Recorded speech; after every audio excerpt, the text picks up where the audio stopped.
En esta sección quisiera hablar un poco de la historia de Bitcoin para que entiendas de dónde surgió y hacia dónde puede que se dirija. Hablaremos un poco acerca del futuro y en qué dirección va Bitcoin con ciertas tendencias de lo que está pasando. Pero empecemos con la historia de Bitcoin.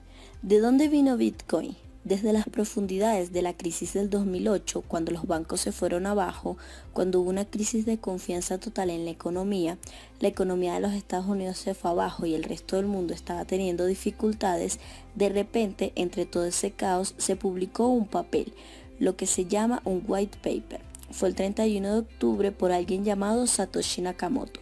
El papel en inglés se llama Bitcoin a Peer-to-Peer Electronic Cash System, lo cual se traduce a Bitcoin, un sistema de dinero en efectivo electrónico peer-to-peer. En este papel, una de las cosas más interesantes es esta cita. Una versión puramente electrónica de efectivo permitirá que los pagos en línea fuesen enviados directamente de un ente a otro sin tener que pasar por medio de una institución financiera. Como hablamos, la innovación de Bitcoin es que Bitcoin te permite hacer envío de persona a persona sin tener que involucrar a un tercero, ya sea un banco, una tarjeta de crédito, nadie más.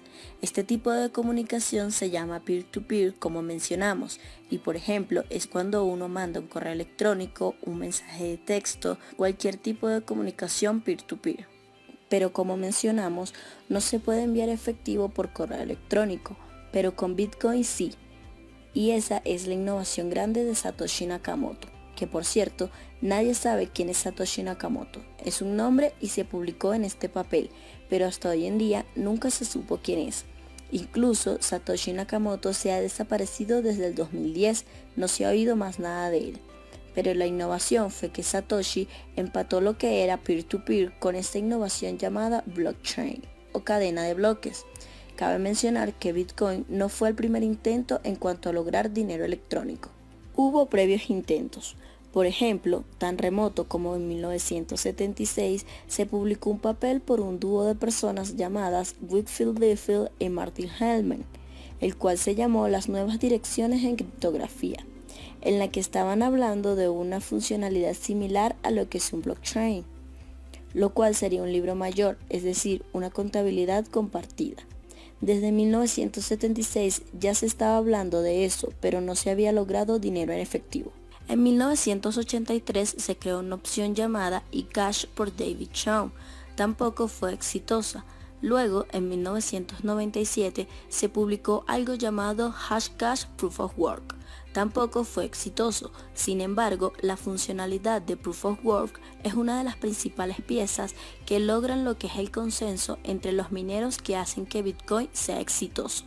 Es decir, la funcionalidad de Proof of Work es algo crítico y esencial en cuanto a lo que logra que Bitcoin logre este consenso entre los mineros. En 1997 se creó otra llamada B-Money y tampoco tuvo éxito. Y en 1998 se creó BitGold. BitGold tenía muchas de las funcionalidades de lo que hoy en día es Bitcoin, pero no logró todo. Fue creada por alguien llamado Nick Szabo. Hay mucha gente que piensa que Nick Szabo puede ser Satoshi Nakamoto, aunque nunca se ha comprobado. Sin embargo, es importante saber que antes de Bitcoin hubo muchos intentos tratando de lograr efectivo electrónico y no se había logrado, pero Bitcoin sí lo logró. Mientras hablamos de la historia de Bitcoin, es importante hablar de algunas fechas importantes en Bitcoin. Empecemos con el 31 de octubre del 2008, que mencioné fue el papel blanco, es decir, el Bitcoin White Paper, lo primero que se publicó por Satoshi Nakamoto. La próxima fecha importante fue el 3 de enero de 2009, lo cual fue el bloque Génesis, que fue el primer bloque de transacciones que se creó en la cadena de bloques de Bitcoin. Es decir, el primer bloque de transacciones que crearon en la cadena de bloques de Bitcoin tomó lugar el 3 de enero de 2009. Otra fecha importante es el 22 de mayo de 2010, el cual fue la primera compra al detalle, es decir, la primera vez que alguien utilizó Bitcoin para comprar cualquier tipo de producto, y este fue 2 pizzas, y fue un hombre llamado Laszlo. Laszlo en un foro de Bitcoin dijo que quería comprar pizzas por el costo de 10.000 Bitcoins.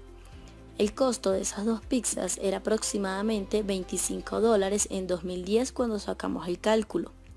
Esto significa que Laszlo pagó 4 Bitcoin por cada centavo de dólar por esas pizzas. O sea, quiere decir que en aquel entonces cada Bitcoin valía un cuarto de centavo, lo cual quiere decir 4 Bitcoins por cada centavo. La próxima fecha importante es el 28 de noviembre de 2013, cuando un Bitcoin sobrepasó el precio de $1000. Piensen, en el 2010 un Bitcoin valía un cuarto de centavo y en 3 años subió hasta sobrepasar $1000. Y la próxima fecha importante es el 2 de marzo de 2017, en el que un Bitcoin sobrepasó el precio de una onza de oro. Hablemos ahora del futuro de Bitcoin. Y nadie puede saber el futuro de Bitcoin. Es imposible predecir a dónde irá Bitcoin. Bitcoin ha crecido mucho en precio. No hay garantía de que siga creciendo como tal, pero hay ciertos patrones que podemos observar y podemos ver tendencias y cosas que pueden afectar el precio de Bitcoin. Por ejemplo, uno de ellos es la cantidad de Bitcoins en circulación. Bitcoin, a diferencia de una moneda tradicional, como decir dólares o euros, los cuales son creados por gobiernos, los gobiernos pueden imprimir las cantidades de monedas, es decir, cuando hace falta más moneda en circulación, simplemente imprimen más moneda. Esto no es el caso de Bitcoin. En Bitcoin hay una cantidad limitada y controlada de Bitcoins que estarán en circulación. Actualmente, a la fecha que estamos ahora, hay aproximadamente un poco más de 18 millones de Bitcoins en circulación. Este número seguirá creciendo con un patrón controlado por la cantidad de Bitcoin que puedan minar los mineros hasta que lleguemos al año 2140, en el que se llegará al tope de la mayor cantidad de Bitcoins, que son 21 millones de Bitcoin. Es decir, nunca habrá más de 21 millones de Bitcoins. Actualmente hay 18 millones de Bitcoins. Ahora, los mineros reciben compensación por minar transacciones. Hay gente que se pregunta qué pasará cuando lleguemos al 2140, cuando los mineros no reciban compensación por minar Bitcoins. ¿Qué pasará con Bitcoin? Bitcoin, aparte de las recompensas que reciben los mineros, Bitcoin también carga ciertas transacciones a costos de transacciones mucho más bajos de los que cobran las instituciones financieras si uno quiere prioridad en el volumen de transacción. Es decir, cuando uno manda Bitcoin, uno puede poner un costo de transacción adicional, un costo mínimo de transacción adicional para procesar la transacción más rápido y más efectivamente. Estos montos y transacciones se le dan a los mineros que logran minar el bloque efectivamente, lo cual quiere decir que a medida que va subiendo el volumen de transacciones, y aquí están viendo el patrón de crecimiento, mientras más transacciones hay, más costos de transacción pueden recibir estos mineros. Y el objetivo es que cuando lleguemos a ese monto total de 21 millones de Bitcoin, el volumen de uso de Bitcoin sea lo suficientemente alto para que los costos de transacción, aunque son bajos, puedan ser suficientes para cubrir los gastos de los mineros de Bitcoin. Y eso es un poco acerca de la historia de Bitcoin, dónde estuvimos y hacia dónde vamos.